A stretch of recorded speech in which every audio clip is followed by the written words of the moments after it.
All right. Well, this is very exciting. We're ready to start in a minute. So welcome to this first semester of our Matan classes. And I heard this cute announcement and I liked it. Hold on. That I'm reminding everybody to turn on your phones when the shiur is over. So you guys, instead for the Zoom people, I'll say, remember to remute yourself after you unmute yourself to say questions, something like that. I don't know. Okay, and what else do I want to announce? Election day, that evening, like not November 1st at night, we're going to have in Natzach Menashe at 8 p.m. Mariv. We will follow that with a Siyum Tanakh in memory of Dodi. Followed by a shiur by Rav Chagai London. It's in Hebrew, but you're welcome to come either way. And it'll be a shiur on tefillah. I don't remember off the top of my head the exact title, but this will be the beginning of a monthly evening series. Sometimes it'll be in English, sometimes it'll be in Hebrew, different speakers each time. A series on tefillah, which is very appropriate in memory of Dodi.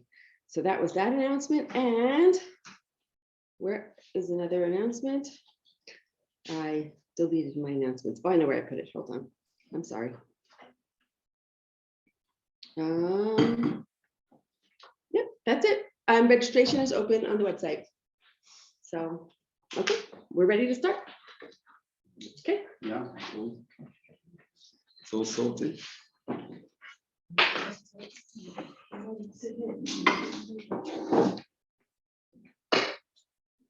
Okay.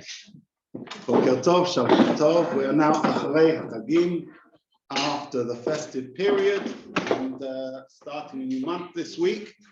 And it's really, really exciting to be starting this new course. It's lovely to see faces older and newer. My name is Johnny, and I look forward to talking with you both in class. I think we also have a WhatsApp group, so feel free to, don't just wait till Sunday to ask questions. Feel free to be in contact in the week, and all the Dapei Makor have my email address at the top if you have follow-up questions. And if anyone wants to be on the WhatsApp group and you're not already, on your way out or whatever, you can sign your name and write your phone number. There you go. In Israel, we don't have enough WhatsApp groups. So that's what we thought, let's add another one, which is just great. But this is certainly Leto'elet for Limud Torah. So really, I'm just so thrilled to be teaching this course. We've now been, I think this is our 4th year of learning together. We did Mishlei, we did Sefer Chinuch, we did controversial Tshuvot, and now starting with Rambam. What I try and do in these courses, which were previously on a Wednesday, now on a Sunday morning, is really invest ourselves in something meaningful. In Mishlei, we basically covered Sefer Mishlei, and the Sefer Chinuch, we made a decent dent, certainly in the mitzvot he covers. My goal in this course is quite simply to learn the Rambam's Yesodei HaTorah, meaning I intend for us to study the entire book over the years, series of classes, which we'll get to in a second. But I want to begin why I've chosen this Sefer, why I think it's so important. And if you have the handout, which I hope you do, I want you to look at source number, there you go, I'm pretty organized, but so that's it. Source number 1. That doesn't mean the top text, but the one that says number 1, Rabbi Nathaniel Wiedeblank from Illuminating Jewish Thought and Faith, which is a series of books that were recently published. Here is a book in my hand.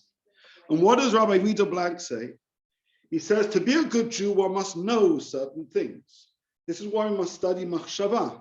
Studying Machshava will not affect only our religious worldview, it will affect all of our religious activities. There are certain things we need to know as a Jew. There are certain things we need to do, of course. There are certain things we need to know.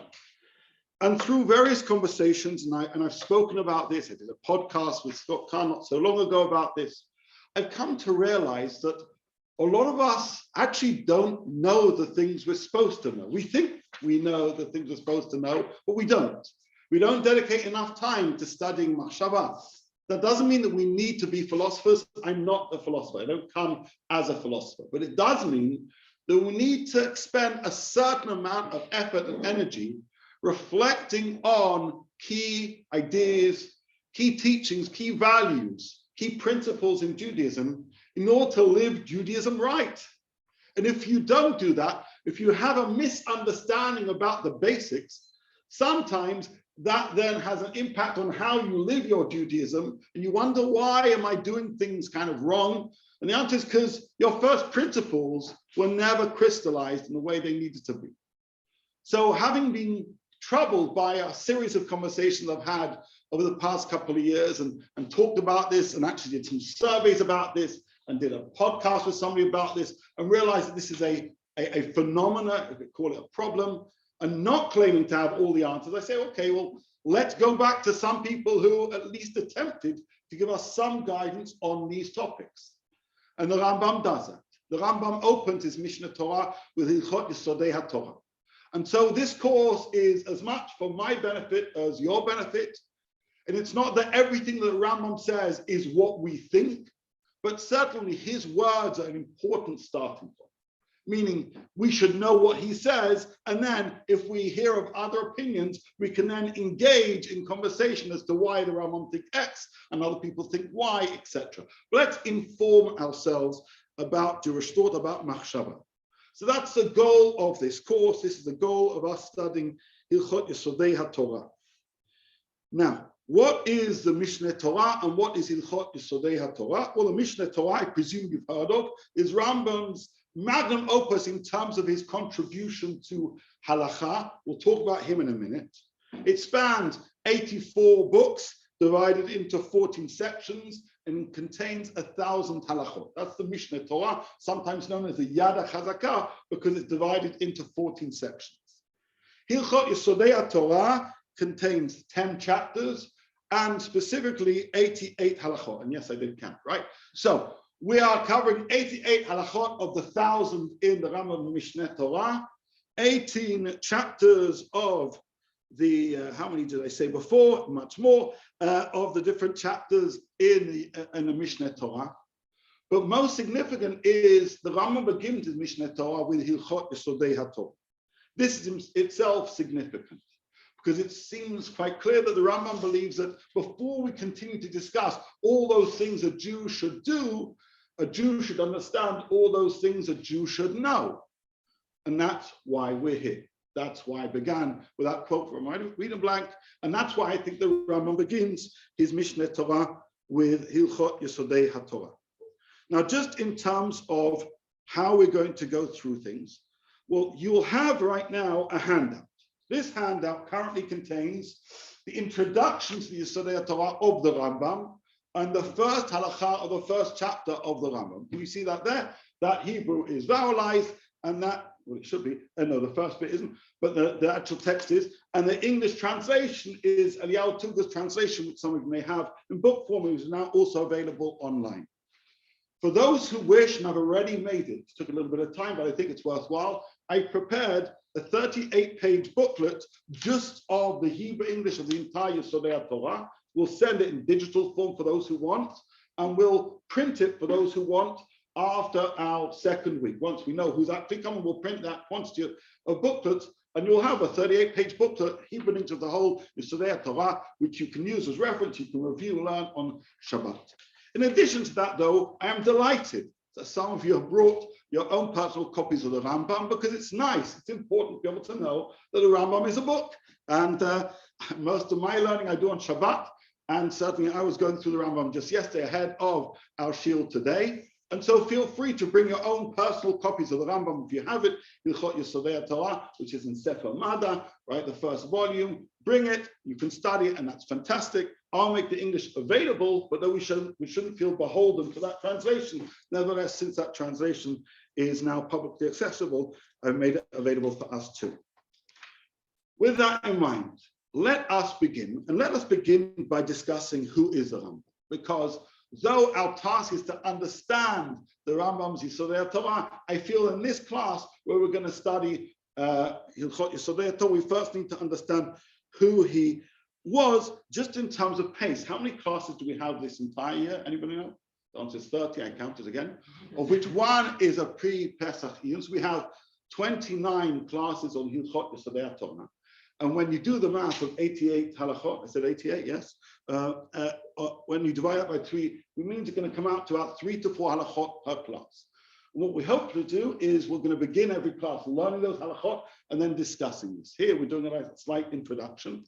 Today, though, precisely because we're going to do the introduction, we're just going to focus on halakha, right, the first halakha. But most weeks we're going to do 3 to 4 halachot so that we cover the entire book by the rest of the year. Having now mentioned all this, who is the Rambam? And what I want to do is quote to you from an important essay by Rabbi Dr. Israel Tversky. This is found in the introduction to a Maimonides reader. I didn't copy this for you, but I'm happy to make this available to you. But I have the book here in front of me. I made myself a copy. And I want to quote to you some lines from his introduction, because he gives us a beautiful picture about who is the Rambam and gives us some important biographical information. And why is biography important? Because we need to know when the Rambam wrote certain books. Why do we need to know this? Because in actual fact, Hilchot Yesodei HaTorah is in some measure a commentary on the 13 principles of faith. We may know the 13 principles of faith. Where is that found? In the Rambam's commentary on the Mishnah, which was written first, the Rambam's commentary on the Mishnah. And Hilchot Yesodei HaTorah basically invests much time trying to elucidate at least 9 of those principles of faith. So knowing that he's already told us what a Jew should believe, and here he's saying, what I mean by that is X, Y, Z, that's significant. But before we get to those dates, let me just read to you just a few lines and say I'll make this available to you afterwards, because it's great. Says Rabbi Tversky, Maimonides' biography immediately suggests a profound paradox. A philosopher by temperament and ideology, a zealous devotee of the contemplative life, who eloquently portrayed and yearned for the serenity of solitude and the spiritual exuberance of meditation. He nevertheless led a relentlessly active life that regularly brought him to the brink of exhaustion. Isn't that interesting? Often we'll list a biography by telling us about how many books a person wrote. For Rabbi Tversky, no, you need to know this guy worked like crazy. He had a tough life. A harassed physician and conscientious leader of his community, he combined an arduous professional routine with unabated scholarship, vigorous creativity, and literary productivity. Maimonides' life was a mosaic of anxiety, tribulation at best, incredibly strenuous work and intellectual exertion. This is perhaps the first matter worthy of attention for the modern reader, accustomed for the most part to comfort, leisure, and even affluence. Know that the Rambam's life was different to ours. Know that the Rambam's schedule was crazy. We have a few records of that. And know that this is someone who packed into a life things that really defy comprehension. Maimonides was born in 1135 in Cordova, at one time the greatest center of Jewish learning and general Islamic culture. His father was a prominent judge and respected scholar. His entry into adolescence, just as he was becoming bar mitzvah, was filled with gloom and despair because of the invasion of Spain by Maimonides' fanatical puritanical Muslims who presented all Muslims with the radical choice of conversion or death. Obviously, we know which one he chose, which is neither conversion nor death, because the Maimonidean family, uprooting itself from ancestral home where 8 generations of scholars had served as rabbis and judges, entered into a turbulent decade of flight and nomadism, wandering through southern Spain, northern Africa, finally settling in several years in the city of Fez. And then in 1165, heeding the advice which he had given to his perplexed, despairing fellow Jews, of which he would repeat in distraught Jews to repeat to the distraught Jews of Yemen some years later, he fled and undertook the hazardous sea voyage from Morocco to the land of Israel. So are we aware that the Rambam begins in Cordova, travels, life is very, very difficult, himself stopping in Fez, then going to Israel. Eventually, we know he ended up where? In Egypt, right? But this is a journey. And why is it significant? Because he describes this even in his commentary on the Mishnah, where he basically says, listen, if you've made some mistakes, just forgive me because life's been crazy. And you think, well, if the Rambam can write that, then that's pretty good for us all. I mention this because when does he write his commentary on the Mishnah? Roughly how old is he? He writes in his 20s, okay, which is an unbelievable thing. He writes his commentary on the Mishnah circa 1168. Actually, no, this is in his 30s. Apologies. And he says how busy life is. But then he just dedicates the next 10 years of his life to writing Mishneh Torah, which he completes by the time I think he's 43, something really quite remarkable. Sorry? Without computers. Without computers, exactly. Now, interesting, do you know that the Rambam apparently married twice? His first wife, about whom we know very little, died in Egypt, and he later remarried. His only son, Abraham, was to become his official head of the Jewish community in Egypt, and the zealous defender and interpreter of his father's writings. Continues on, that's right, in 1158, sorry, my mistake, going back to this. In 1158, I quoted him correctly, at the age of 23, he began writing his pioneering commentary on the Mishnah, which is engaged his attention the next 10 years. He finishes it in his 30s. And throughout his life, he's to write hundreds and hundreds of responses. Now, why do we need to know all of this? Later on, he writes his Mishneh Torah, which he writes for a select few of particular philosophers who he thinks basically have many questions, a guide to the perplexed. In particular, sorry? Moreh Nevuchim. Moreh Nevuchim, yeah, guide to the perplexed. But overall, what does Rabbi Tversky want to bring out here? It is to say that the Rambam produces material in a way which is really quite unique for his time. And he lists a couple of qualities which really mark who the Rambam is. His language, his arrangement and classification, his category form, his scope, and his fusion of halakha and philosophy. And why is this so important? Because we are now learning the Mishneh Torah, which seems to be a halachic. It begins with, apparently, philosophy. And this itself is so important because the Hilchot Yesodei Torah is a reflection of the biography of the Rambam. Does that make sense? A great authority who has previously written a commentary on the Mishnah, which has led him to crystallize Jewish belief, who then now in his 40s has basically summarized everything in terms of Jewish law, of Judaism, but says Jewish law and Jewish thought intertwine. How we live and what we think intertwine. And he chooses to begin the Mishneh Torah with Hilchot Yesodei Torah. He says, these are the things you can't afford not to know. And with that in mind, we then move to the Yesodei Torah. Because the Rambam's very choice of writing this, for us, because the Mishneh Torah was for the masses, unlike the Moreh Nevuchim, tells us that this is what we must know. And I mentioned how the Hilchot Yesodei Torah is in many ways a commentary to 9 of the 13 principles of faith. But the way he writes the Mishneh Torah is in fact not filtrated through the principles of faith, but instead the mitzvot of the Torah, because he himself wrote the Sefer Mitzvot. And if you take your handout, you'll see how he begins every one of the books of Mishneh Torah. He basically says, this is what I'm going to be discussing. These are the mitzvot that I'm detailing.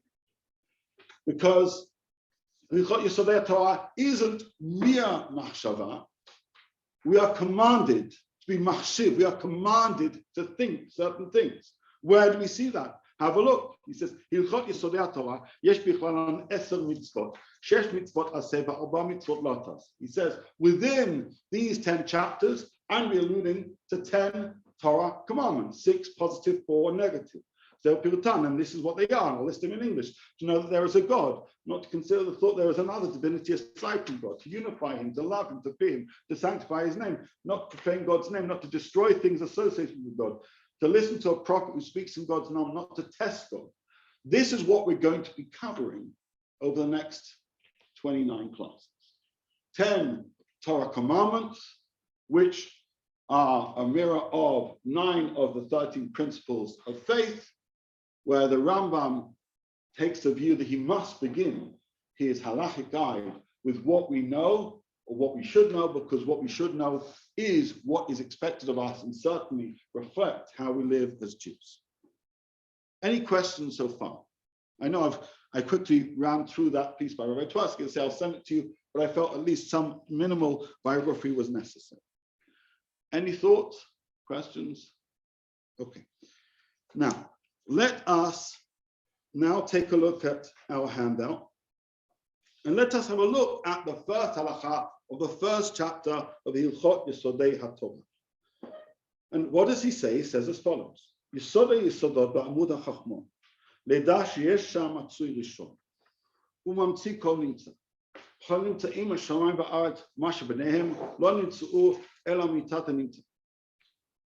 What it translates as, the foundation of all foundations, the pillar of wisdom, is to know that there is a primary being who brought into being all existence. All the beings of the heavens, the earth, and what is between them came into existence only from the truth of his being. How would we summarize that? We need to know there's a God. On which Torah commandment is this providing some level of commentary and clarity? The command to believe in God, right? Le'dash yesham Elohim. The command to believe in God, right? I said that. Does it say the word believe here, by the way? No. What does he say here? Oh, there's no cut. But he says to know.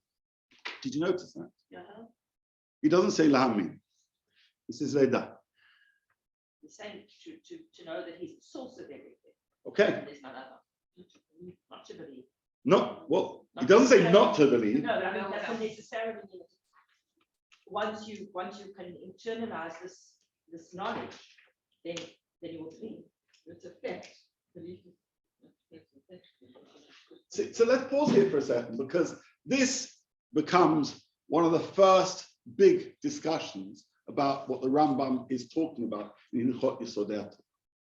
What's the difference between to believe and to know? And moreover, by the way, what does it even mean to know? Meaning, we can think we know what believe means, and we can think we know what to know means. But in fact, the whole question is, what does believe actually mean? What does know actually mean? Because he uses one word here, which seems perhaps different to what we would have thought he would say when he introduces the commandment to seemingly believe in God, which doesn't seem to be the commandment. So, yeah. So if you say you believe something, that means that somebody else might not believe the same thing as you, or that you might at some other point believe something else. But if you know it, like there's a table there. I don't believe there's a table there. I know there's a table there. See, we're becoming philosophers, like just like that. There we go. Right. I didn't start talking about tables and things like that, but there we go. That's brilliant. Do you realize just the very act of coming here on a Sunday morning and spending time with the Rambam makes us think kind of in a Maimonidean type of way. So we're going to be getting to that in just a second. Yes. To know is an objective fact. Mm-hmm. To believe is nebulous. You're dealing with something nebulous. Right.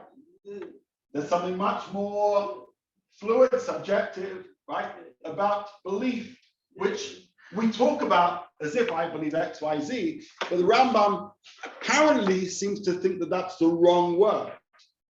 But here's the rub. If you turn to source 3, and the Rambam, and one of the things that Rabbi Dr. Twersky mentioned is the Rambam's consistency with language. I think I mentioned that because he's kind of said, this is something you should know. Yes, once in a while there seems to be contradictions, but Gadol, the Rambam is extraordinary in terms of providing us a consistency of language. And if you have a set of the Rambam, generally your Sefer Mitzvot is in the same volume as the Sefer Mada, which contains, beginning with that, Hilchot Yesodei HaTorah. If you look in the Sefer Mitzvot, so the first mitzvah, the first commandment that we're supposed to have, he says, a mitzvah rishana ki tzivui asher tzivanu la'amin ha'elohut. Hu shena'amin sheyesh sham Allah v'siba hu po'el chonimtzaot. Hello? The Rambam uses the word emunah in terms of the first commandment. Well, Yeah. I think the difference is that here in source 3, the Rambam goes way beyond what we just read in Hilchot Yesodei HaTorah. He's talking about Anochi Hashem Elokecha and about mitzvot. Mhm. Meaning, I think the Rambam believed that philosophically, which was the science of the time and the logic of the time, you can prove absolutely the concept of God, but that doesn't get you to revelation. That's very, very interesting. And I think you're right. What I want us to realize is, firstly, Yesodei Torah is a journey, right? We're about to study 10 chapters. So he's taking us a journey. He's holding our hand and he's beginning with something. He's beginning with the word Leidah. That doesn't mean he won't make reference to words which may well include Emunah. But he believes that the first word we should be thinking about is Leidah before we get to Emunah. In the Sefer Mitzvot, where he's called upon to say, which are the mitzvot? He says these are the mitzvot. But here he writes Mishnah Torah for the masses. And he says, well, I need you to keep the mitzvot. And I need you to understand how to do that. And how to do that may well require certain first principles. And those first principles perhaps may need to be formulated in the language of knowledge before we even get to the word of belief. We may think the belief is almost a more diluted form, but perhaps they're not quite as different with one another. So we're going to spend some time today looking through that. I do want to point out one further thing about this halakha before we do that deep dive. Have you noticed something about the first 4 words? The first letter is large, is the word bigger.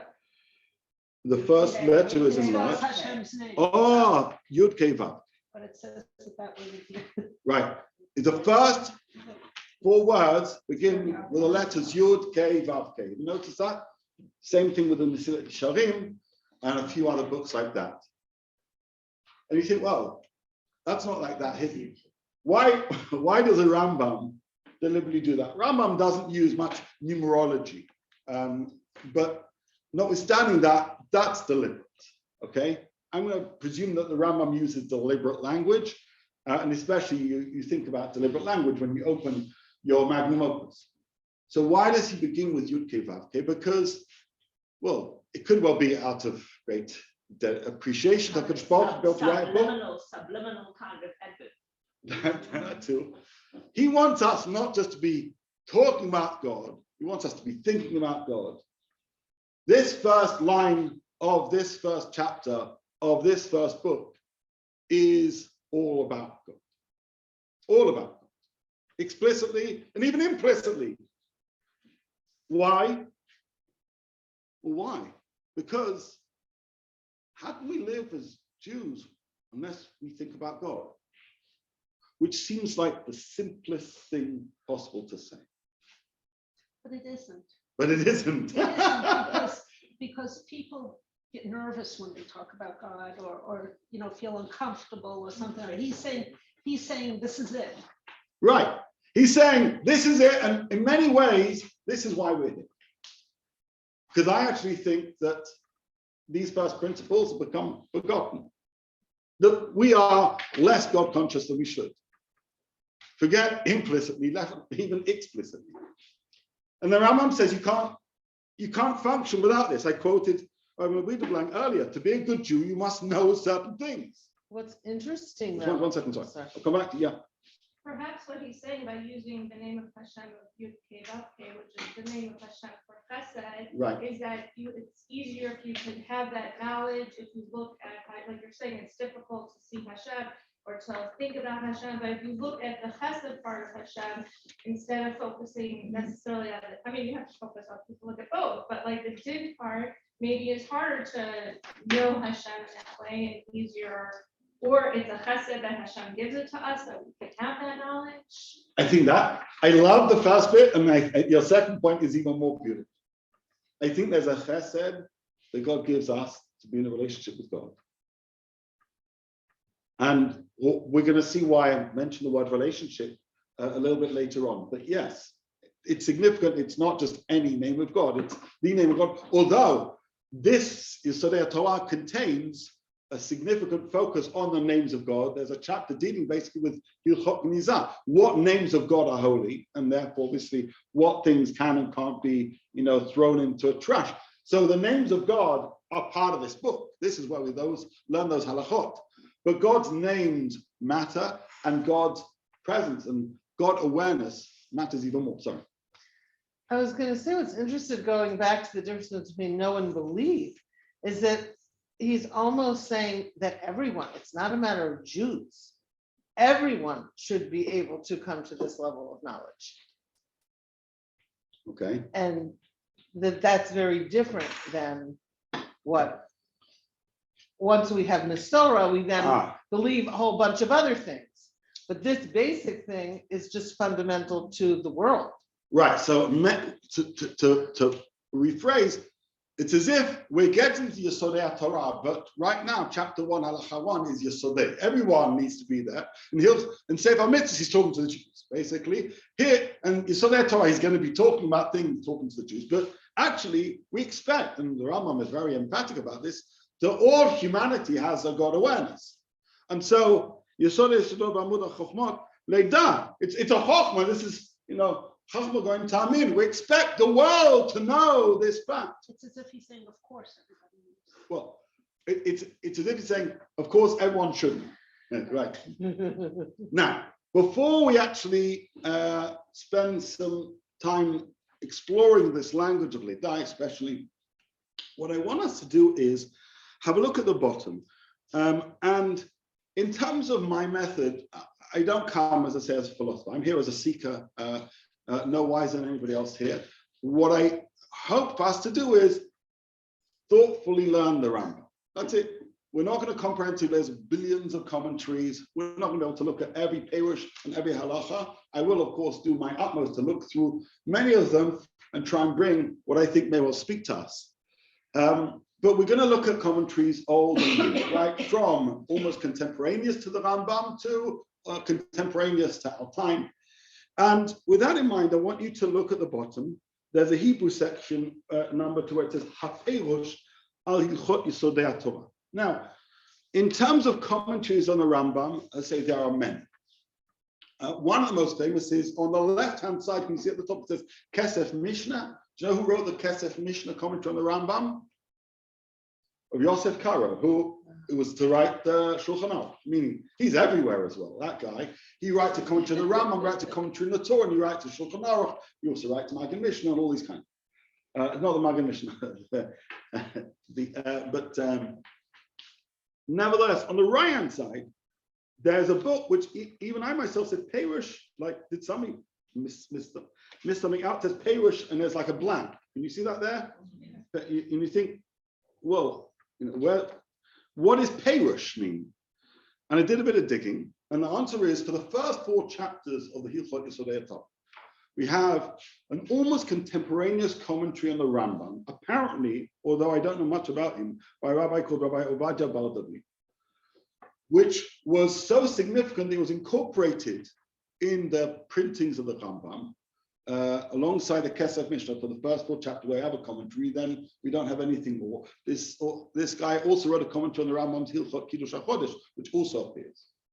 But it's considered obviously to be sufficiently authoritative that he lived, I think, within a century of the Rambam. And if every single printer since basically we've come to printing felt it worthwhile putting alongside the Rambam, I thought I might as well read it. And he kind of has a little hakdama, little introduction to Hilchot Yesodei HaTorah. I don't want you to see this. I'm sorry it's small. I don't have a digitized version, but nevertheless, I hope it's clear. It comes from, by the way, a new, if you've heard of the Metivta impact on Gemara, different Gemarot have now recently been published with new commentaries. So a few months ago, when we agreed that we were going to learn Hilchot Yesodei HaTorah, and I have a Rambam, I have the Nachum Rabinovich, commentary on the Rambam, and a few other things. But I went to Gitler's in Bnei Brak, where I often buy my stuff, and I said, "Show me, what is your nicest Hilchot Yesodei HaTorah?" He said, "Oh, you're in luck.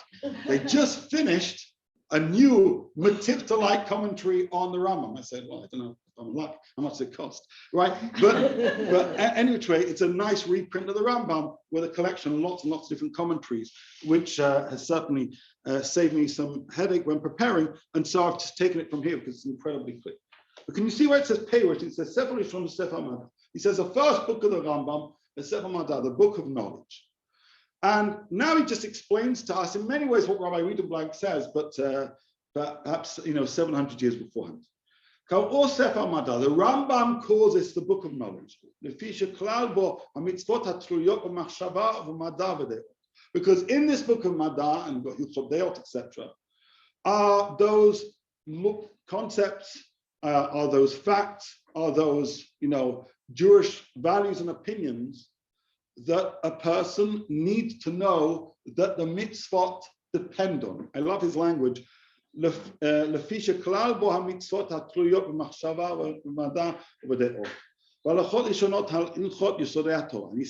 the first volume is called Hilchot Yesodei HaTorah.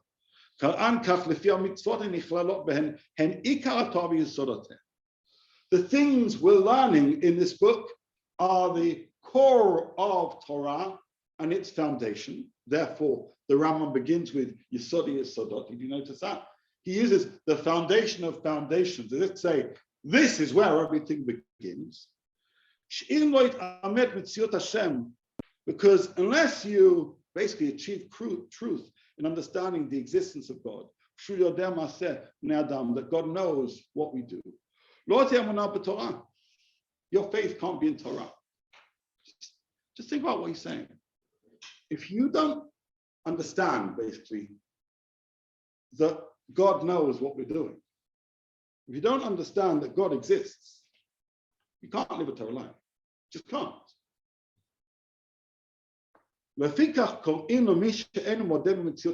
Therefore, he says, that's why somebody who rejects God is called a kofel bi'ikar. What is kofel bi'ikar? We generally focus on the first word. Kofel means a heretic. And ikar is like an absolute heretic. He says, no, you misunderstood it, all my friends. He says, the word is ikar. As if to say, because God is the ikar of everything. You undermine the whole ikar of existence if you reject God. He goes on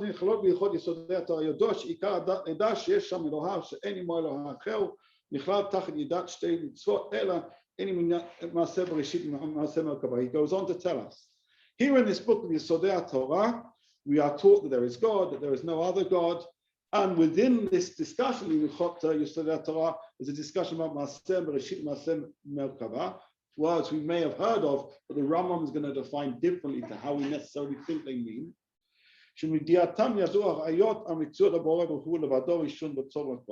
That basically this informs us and gives us proof about God and as the existence as a rock of everything. And once you've crystallized and achieved truth in your heart in terms of the existence of God, there's nothing comparable to God in the world.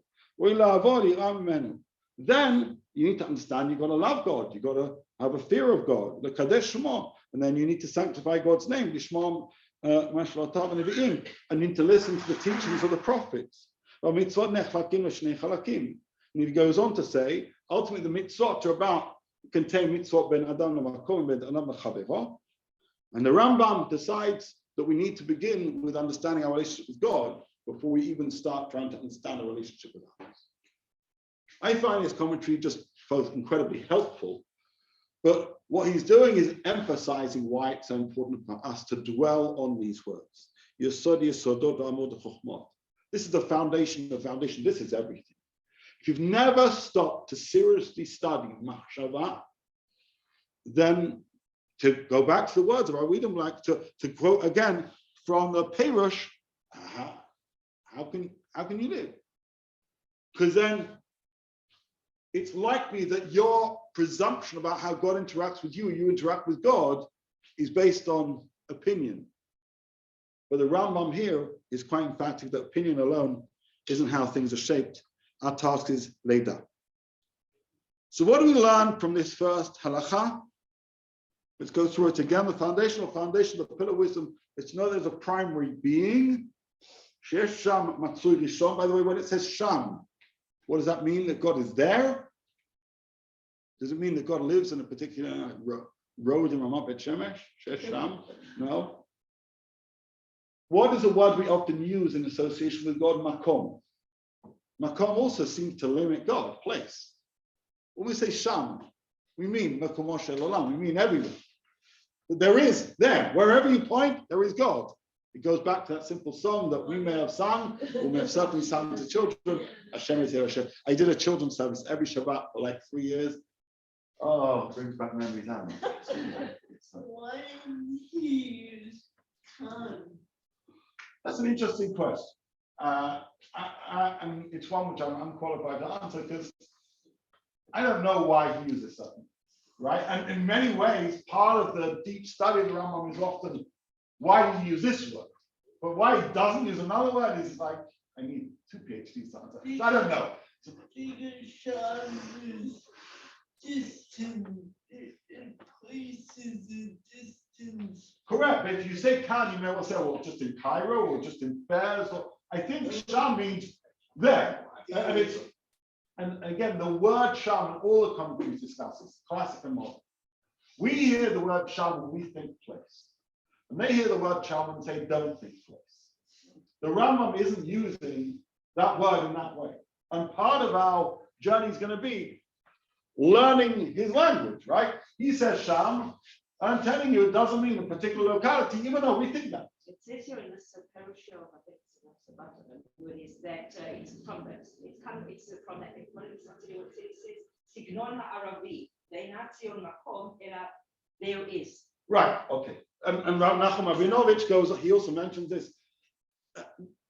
His language is reflective of his time and his, and in fact, even in terms of the word Leda, numerous commentaries note that this, the Arabic version which used in Perush Mishnayos, which is then translated into Hebrew, can either be interpreted as to know or to believe, and that itself may well shape how we understand the Rambam. All of those things are of significance. But for our purposes, we could ask why he don't use another word, but he uses this word in a way that is consistent in terms of Jewish belief. Just one second. Yeah. Is there any correlation to using the word Sham with the same as shame? Like, there's always something that bothers me. Like, you know, we always say, like, bless Hashem's name, and the name, and the name, and the name. But it's the same word as Sham. That's an interesting, consideration. When we use the word Shem and Sham, maybe it's about identity. It's about saying that God's identity is wherever, right? Rather than here or necessarily there, as we say, there is. Notwithstanding that the word Sham isn't to be understood in how we hear it, but instead in how he's written it. Sorry. You might have said this at the beginning. This was written in Hebrew. This was written in Hebrew. What was written in Arabic? The Moreh Nevuchim and the Perush Mishnayot, right? So correct. This was written in Hebrew, but he is translating. Okay, so sometimes that happens too. I'll say something in Hebrew and I say, I didn't really mean that. No, come on. Like so that too is part of the interesting work that the different commentaries do. And I'm mentioning 1 or 2 features, but obviously this is itself a whole labor to consider why certain words are used. For our purposes, we simply need to say it doesn't mean just that, right? But it does seem to be reflective of where he's come from, how he's thinking, and that itself is our task for today. But now I want us to get to that keyword later, to know, okay? And everybody comments on this, meaning everybody in every compendium, and this thing is like 4 or 5 pages just discussing this. And Reader Black has like also 4 or 5 pages just on this topic, and it could drive us crazy. But so what I've decided to do is go with one thinker that I think we've probably heard of, called Rav Soloveitchik, who felt it was sufficiently important enough to discuss in his book Ala Tshuva. And what he gives us here is something truly majestic, beautiful. Don't forget, Rav Soloveitchik, amongst being a great Talmudist, and a great philosopher, is ultimately a Maimonidean commentator. We don't have Rav Soloveitchik on the Rambam, although I'm sure at some point somebody's going to do that. But he was ultimately a Maimonidean commentator. Ala Tshuva is really a commentary on the Rambam's Hilchot Tshuva. But Hilchot Tshuva discusses lots of things, including faith. And this leads him to kind of look a little bit back to Yesodei Torah and say, well, what do we mean when we say to believe? What do we mean to know? What do we mean to have faith? And I want us to dwell on these words, not just read them. I want us to genuinely dwell on them. I'd like us to read them out loud. I'll read a little bit, and I'd like perhaps other volunteers as well. And I'd like us to discuss it. That's our goal. And yes, I know this is just one thin slice of many other people's opinions on how to interpret this word. But I think what it does is gives us clarity as to why we are here, what we're trying to achieve, and also how Rav Soloveitchik engages with this language. I think we could all agree to be an expert in the Rambam. So I'll start with the first paragraph, and then perhaps anybody else here, I'd love to hear. Let us now deal with another problem raised in the course of Maimonides' treatment of the principles of faith. When speaking of the existence of God, which is the content of the first positive commandments, he declares in Sefer Mitzvot that we are commanded to believe in the divine. We saw that there. Amen. On the other hand, in the laws of the principles of faith in the Mishnah Torah, Maimonides does not use the same word, to believe, but rather to know. He writes thus, the foundation and mainstay of all wisdom is to know that there is a primary being who is a creator. The use of both terms, to believe and to know, seems to indicate that all the principles of faith involve a dual commandment. For the one regarding the existence of God carries implications which pertain to the other commandments. This precept is at the root of all the commandments, and the principles of faith have their source in this basic idea, to know that there is a God. Meaning, however we understand the Sefer Mitzvot, the very fact that Rambam begins this journey of learning of Hilchot Yesodei Torah with the word Leidah means this is the Yesodei Yesodot. We have to begin with that language Leidah. But now Rav Soloveitchik is going to say, well, what does that mean? Now, some people would say philosophical proof, and many do discuss it. They say Leidah means to prove God, to know. I don't know if you know, my first degree was in maths. I went through 3 years of lectures where really old people used chalk on a blackboard and basically wrote lots of proofs and said, now we know this. And I'd be like, I don't understand what you're talking about, which is why I'm not a maths teacher anymore. But that they lived in the world of knowledge, right? They felt that by writing the long proofs, they have given knowledge, and they're criticized. And there is something obviously very elegant about proof, and the Rambam himself discusses this, especially in Moed Nevuchim, when he gives 4 proofs of God. Rav Soloveitchik is going to understand the word slightly differently, with an awareness of the word belief, and with, I think, a deep appreciation of the biblical use of the word to know, especially as was used in Parashat Bereshit that we read yesterday. So let me just continue here. It may be said that therefore all the commandments are permeated by this dual obligation to believe and to know. The meaning of to believe is evident to us. However, the significance of to know is less easily defined. So can we have a volunteer to read just to the end of page 2? What, sorry? Zoom people can be too. Zoom people. I don't know. Either a Zoom people or a Zoom people, whoever wants. Whoever wants. I'm not picky. I'm getting croaky. I'll do it, starting where I got. Where it starts, I do not agree. Oh, okay. I do not agree with those who interpret to know as meaning to understand, indicating that each and every Jew would have to philosophize and investigate for himself all that is relevant to the existence of God. I do not believe that this is what Maimonides meant. You'll have to tell me when to stop. To the end of the page. We cannot understand the Almighty. His quality is hidden and unfathomable. And in this, Maimonides concurred with Kabbalists who asserted no intellect can apprehend him. I am convinced, therefore, that Maimonides did not mean that every Jew had to become a philosopher, or in modern parlance, a theologian. I would say that to know means that our conviction of the existence of God should become a constant and continuous awareness of the reality of God, a level of consciousness never marred by inattention. To believe, on the other hand, implies no prohibition against inattentiveness. I believe, but it may happen that I become distracted at times from the thing in which I believe. But in the term to know, the reference is to a state of continuous awareness, that the belief in God should cause man to be in a state of perpetual affinity, of constant orientation. God should become a living reality that one could not forget even for a minute. This keen awareness of the existence of God should constitute the foundation of our thoughts, ideas, and emotions in every kind of situation and under all conditions. Everything else inevitably depends upon this supreme article of faith. So pause there just for a second. Just let that be absorbed. Because what he said is brilliant, eloquent, and elegant. He's distinguishing between belief and knowledge, recognizing they're both required. Okay, we're not saying one or the other. He's saying there is a biblical requirement of belief, but the Rambam is now telling us really what a person should be doing. And it says knowledge is about awareness. Yeah.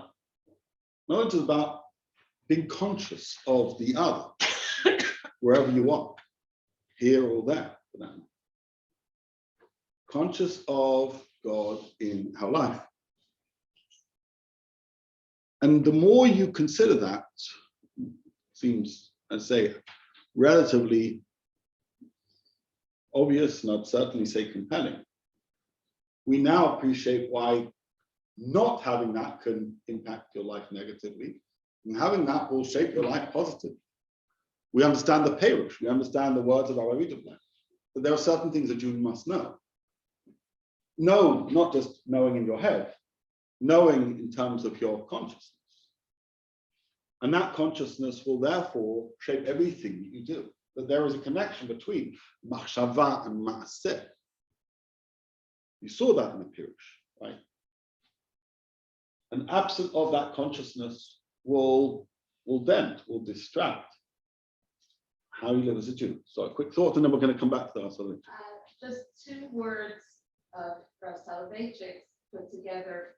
He has your perpetual affinity and constant orientation. I think perpetual orientation together with Sham, like just like sort of sum it all up.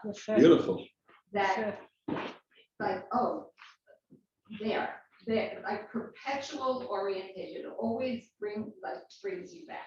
Friends, we've just written a commentary on the Rambam. That's beautiful. It was beautiful, really, genuinely. And that just changes how we read Rav Soloveitchik, reading the Rambam, but more significantly, how we live our life. Perpetual orientation. Just as a quick aside, I know I said I didn't want to interrupt Rav Soloveitchik, but I mentioned before, I can hear that somebody wants to say something online. I'll listen just a second. I'm a strong believer that homes and individuals should have mottos, things that should guide them. In my kitchen, I have some big words of Rav Volby, how we should try and live basically a positive life, and where the children watch their parents, keep the mitzvot with joy. It's an aspirational line, but nevertheless, it's there to guide us how to live. I think perpetual orientation, maybe I'll put that on another wall. It's great. That's my dad. That's right. Shviti Hashem. My dad says that also. That's his motto. Beautiful. Having them, but it's what we expected. Your battery's on. This is what we're expected to know, not just to know intellectually, to live by. I don't know. It's gone now. I heard some noise on not the room people, but the Zoom people. And if there's a particular query, feel free to speak now. Not yet. Okay, let's go to the top of page 3. Either room or Zoom people, who wants to read the next paragraph from where it says this interpretation, where it says fashion creation? Anybody? Please. Which I'm at the top of Page 3, yeah. This interpretation actually mirrors an explicit verse of the Bible. In all thy ways, know him. Okay. In all thy ways, meaning in all situations, in everything you do, whatever path you take, under all conditions, know him. Be conscious of God's existence at all times. A man wakes at dawn and sees the sun rising or going out at sunset, and sees the fiery clouds which drape the horizon at the twilight of a weekday at dusk. And Though he may be a physicist or another kind of scientist who is capable of interpreting the phenomena of sunset and sunrise in quantitative, mathematical, scientific terms, still he must see in the splendor of sunrise and sunset, in this wondrous cosmic regularity, a reflection of the glory of God, whose primeval will is central to the dynamics of creation and still animates all organic matter. I did not conjure this up from my imagination.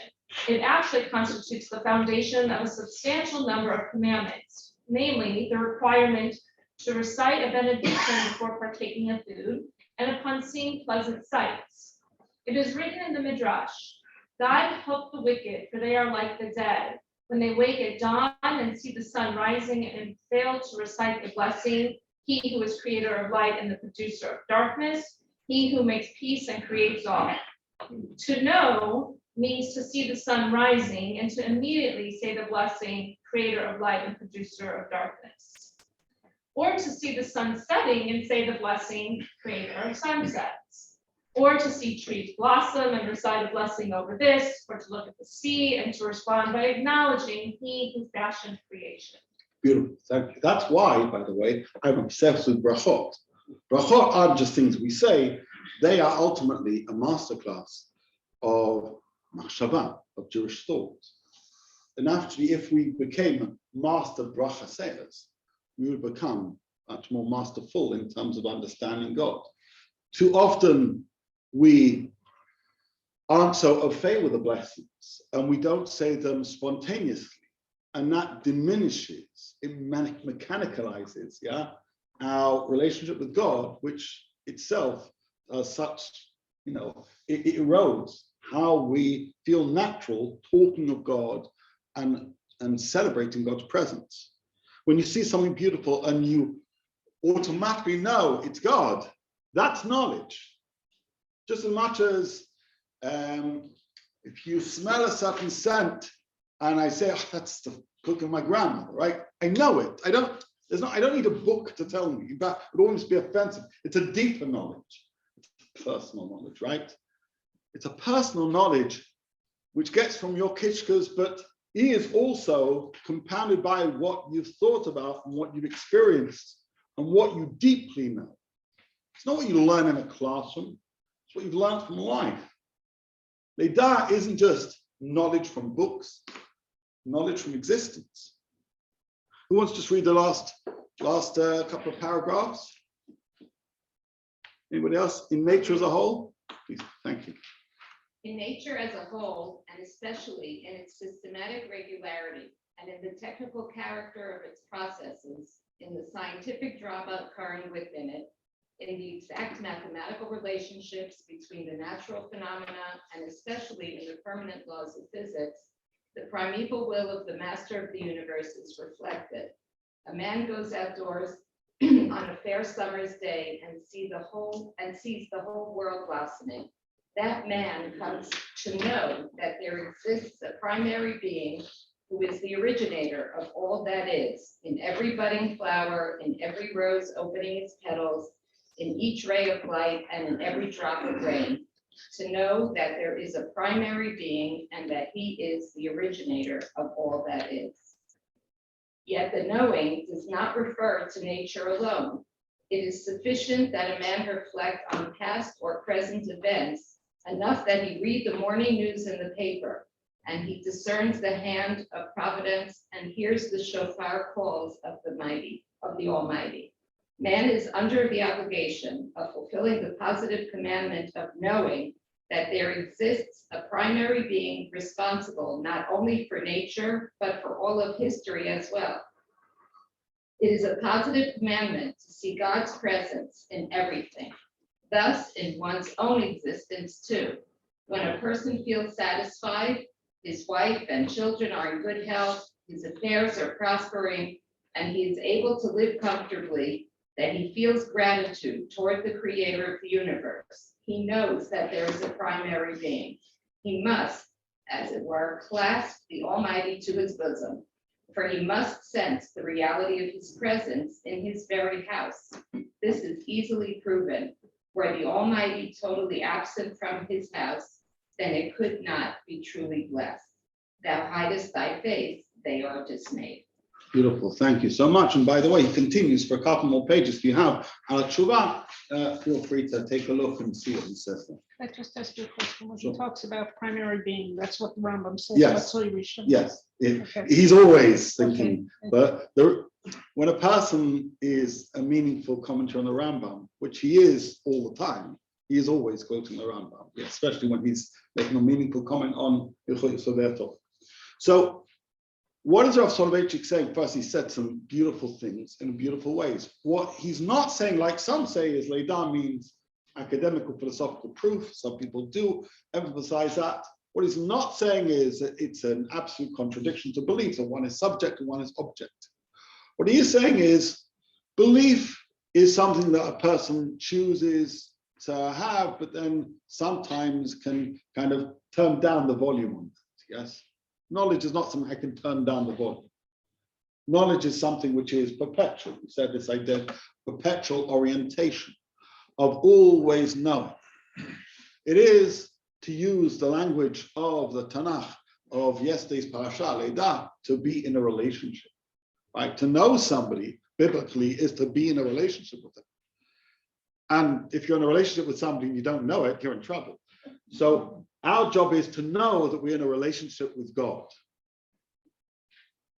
And when you consider what the true meaning of all that is, and we go back to the words of Rabbi Wiedeblank and the words of the Perush, we say, well then, of course, if that is absent, something is lacking. To be a good Jew, one must know certain things. This is why we must study Machshava. Study Machshava, not just for the sake of studying, but then for it to be a known, presence in our life, will not only affect our religious worldview, it will affect our religious activities. Of course it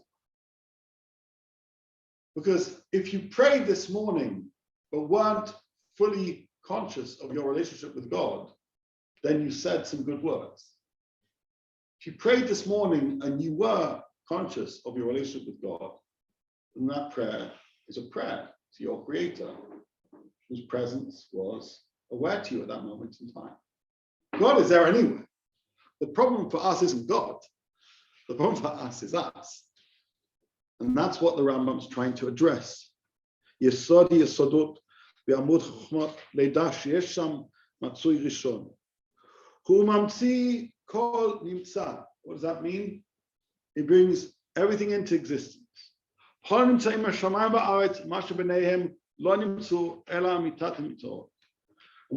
everything on earth, heaven and earth, is only because of God. We didn't deliberately align that we would be starting this straight after Parashat Bereshit, but you couldn't have a better remark than this, having just heard Parashat Bereshit.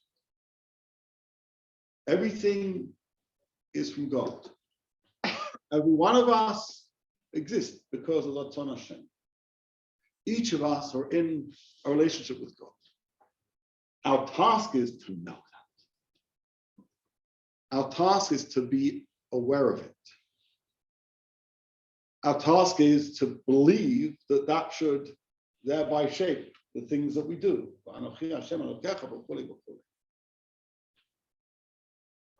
And in so doing,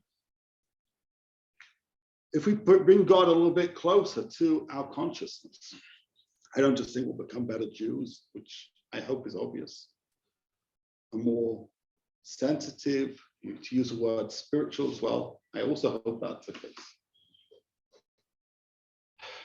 But I think it will reduce the confusion we have in the world, because too many of us only have the emunah dimension, the way the Rambam describes it, sometimes on, sometimes off. God is, I believe in God when I'm in shul, right?